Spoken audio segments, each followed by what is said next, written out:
আসসালামু আলাইকুম। পৃষ্ঠা ৯৭ এর প্রথমেই কিন্তু উল্লেখ রয়েছে এই ১৯৭ পৃষ্ঠার পরিশিষ্টের কথা। আমরা এইগুলো এর আগের ভিডিওতে কয়েকটি পরিশিষ্ট দেখেছি। এখন ২ নম্বরের গুণের বর্জন বিধি এই সম্পর্কে জানব। গুণের বর্জন বিধি জানার আগে আমরা একটু এই আগের উদাহরণটা, এটা আমাদের ছাড়া পড়ে গিয়েছিল, এটা একটু বুঝে নেব। যে সমাধান করো x প্লাস 3 সমান 9। এখানে আমাদের যেটা দেওয়া রয়েছে সেটাই লিখব। লিখে এই প্লাস 3 এটাকে সমান চিহ্নের বামে আছে, এটাকে যদি ডানে নিয়ে যায় -3 হয়ে যাবে। তাহলে 9 থেকে 3 মাইনাস করলে 6 হয়। এই 6ই হলো x এর মান। এইভাবে সহজ পদ্ধতিতে আমরা এই পক্ষান্তর বিধি করে এগুলোর সমাধান করতে পারি। এখন আমরা বর্জন বিধি সম্পর্কে জানব। বর্জন বিধি আমরা জানি যে বর্জন শব্দের অর্থ বাদ দেওয়া বা বিয়োগ করা, ডিলিট করা এরকম। তাহলে যোগের বর্জন বিধি, এক্ষেত্রে সমীকরণ ১-এ খ এর ক্ষেত্রে উভয় পক্ষ থেকে 3 বর্জন করা হয়েছে। এখানে সমীকরণ ১-এ দেখাচ্ছে 2x প্লাস 3 সমান x মানে a প্লাস 3। এখানে আমাদের পরবর্তী ধাপে মানে ক ধাপে একটা হয়েছে, খ ধাপে আরেকটা হয়েছে। কিভাবে হলো? 2x plus 3 minus 3।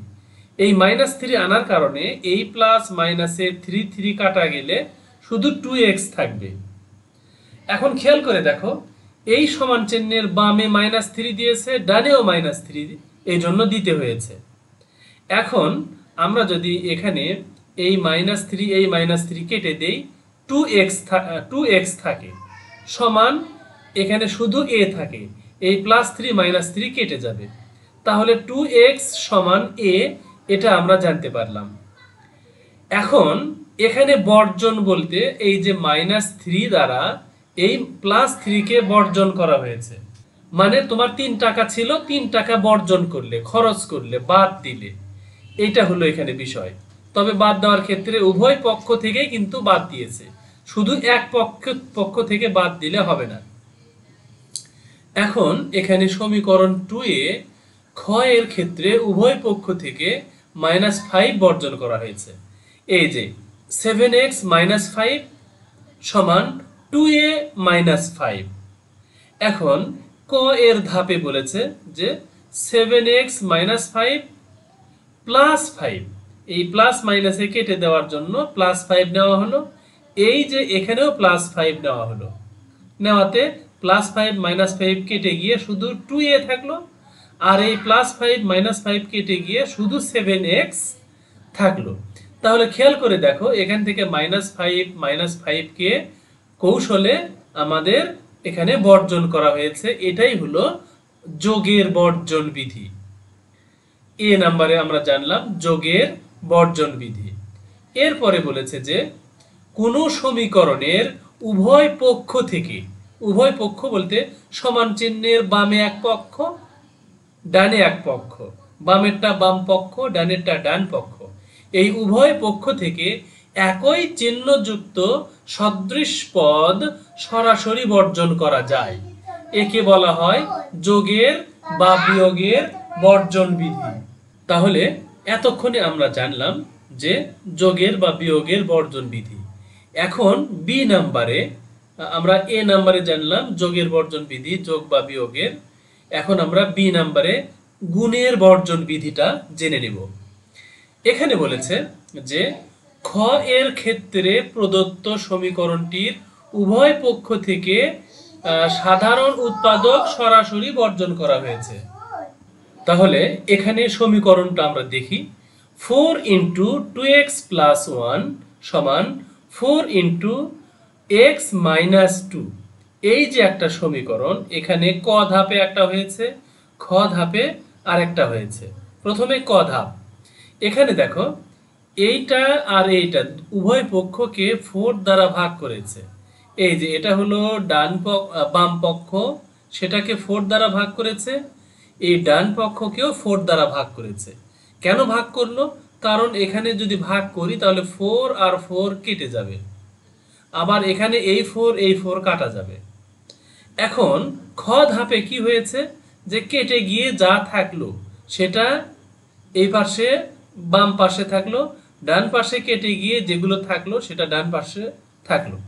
তাহলে আমরা খ ধাপে দেখছি যে এখানে কাটাকাটি করার পরে যেগুলো রয়েছে সেগুলো থাকলো। এখন আমরা এখানে বর্জন বিধি অনুযায়ী এই কাটাকাটি না দেখিয়েও জাস্ট ডিরেক্টলি আমরা এইভাবে উভয় পক্ষ থেকে এখান থেকে 4 এখান থেকে 4 আমরা মাইনাস করতে পারি, মানে বর্জন করতে পারি, বাদ দিতে পারি। আচ্ছা, এরপরে এই যে ভিতরে রয়েছে কোনো সমীকরণের উভয় পক্ষ থেকে সাধারণ উৎপাদক সরাসরি বর্জন করা যায়, একে বলা হয় গুণের বর্জন বিধি। সরাসরি বলতে এইরকম ভাগ করে দেখানোর প্রয়োজন নাই, ডিরেক্টলি বাদ দেওয়া যায়। আচ্ছা, এটাই হলো গুণের বর্জন বিধির সুবিধা। এখন আমরা উদাহরণ 2 বুঝে নেব। সমাধান করে শুদ্ধি পরীক্ষা করো, মানে এটা যে সমীকরণ রয়েছে এটা ঠিক আছে কিনা, শুদ্ধ হয়েছে কিনা পরীক্ষা করে দেখো। তাহলে আমরা যেটা দেওয়া আছে সেটা দেখো, সেইটাই লেখা রয়েছে। এখন এখানে বা দিয়ে কি করেছে, 4y মাইনাস 5, এখানে আমাদের 4y মাইনাস 2y, এই যে এই 2yটাকে ডান পক্ষ থেকে বাম পক্ষে এনে, মানে প্লাস 2y ছিল এখানে এনে মাইনাস 2y হয়ে গেল। আর এই যে মাইনাস 1 এর এটা যেখানে আছে সেখানেই রইল, আর মাইনাস 5 এই পাশে এসে প্লাস 5 হয়ে গেল, পক্ষান্তর হয়ে চিহ্নগুলো উল্টো হয়ে গেল। এখন 4টা y থেকে 2টা y বাদ দিলে 2টা y থাকে, আর 5 থেকে 1 চলে গেলে বিয়োগ করলে 4 থাকে। এখন 2টা y সমান যদি 4 হয় তাহলে একটা y সমান 2 হবে, মানে এখানে এই 2 দ্বারা এই 4কে ভাগ করলে কিন্তু কি হয়, 2 হয়।